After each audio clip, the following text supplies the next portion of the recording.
McConnell faces new pressure for big stimulus after grim unemployment report, political games costing lives. The Labor Department's grim unemployment report has placed new pressure on Senate Majority Leader Mitch McConnell to take a larger stimulus deal so that Americans struggling to pay for food and rent can receive quick relief as coronavirus cases surge across the country. In November, the U.S. saw its slowest month of growth since spring, according to the department's Friday report. Employers added just 245,000 jobs last month, and while the unemployment rate decreased from 6.9% to 6.7%, it was largely due to a flood of people leaving the labor force. "This is an ugly report," said Diane Swonk, chief economist for Grant Thornton. "It will go negative next month." McConnell has rejected a new $908 billion bipartisan stimulus proposal, which House Speaker Nancy Pelosi, Senate Minority Leader Chuck Schumer and President-elect Joe Biden have supported.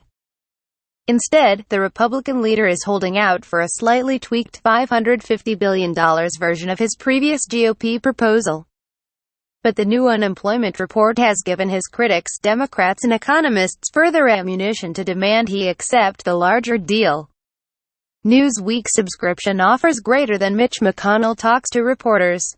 Tom Williams, Getty.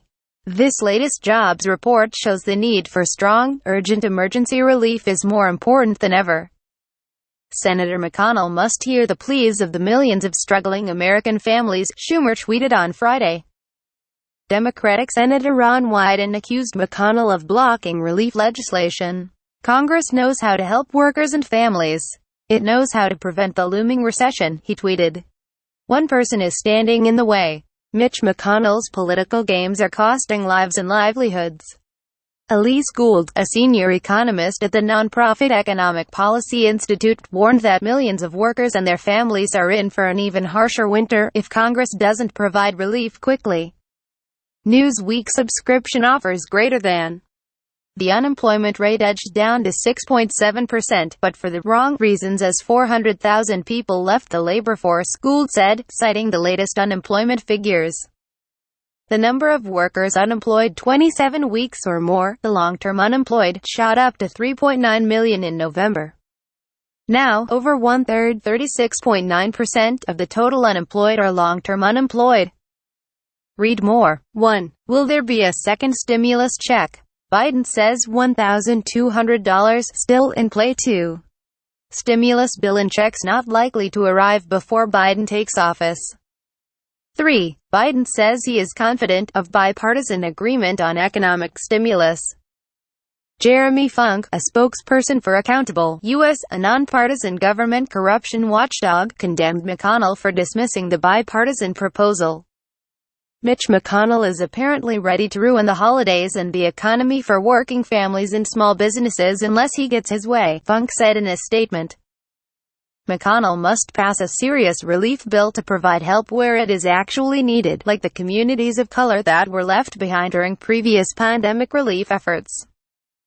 McConnell has said he won't support a bill that includes aid to state and local governments, but a number of Republican senators, including Senators Lisa Murkowski, Kevin Cramer, Bill Cassidy, Chuck Grassley, Joni Ernst, Marco Rubio and Tom Tillis, have gravitated toward the compromise proposal. With the remaining benefits of the COVID-19 stimulus package set to expire at the end of December, Biden expressed confidence on Friday that a bipartisan agreement will pass soon.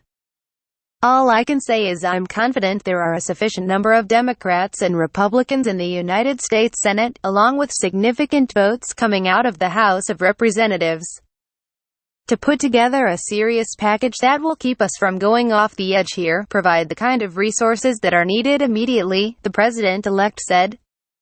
Pelosi and Schumer urged McConnell to break the stalemate on Tuesday. In light of the urgency of meeting the needs of the American people and the hope that the vaccine presents, the top Democrats said in a statement. It's time for Leader McConnell to sit down with Democrats to finally begin a true, bipartisan effort to meet the needs of the country. Newsweek reached out to McConnell's office for comment.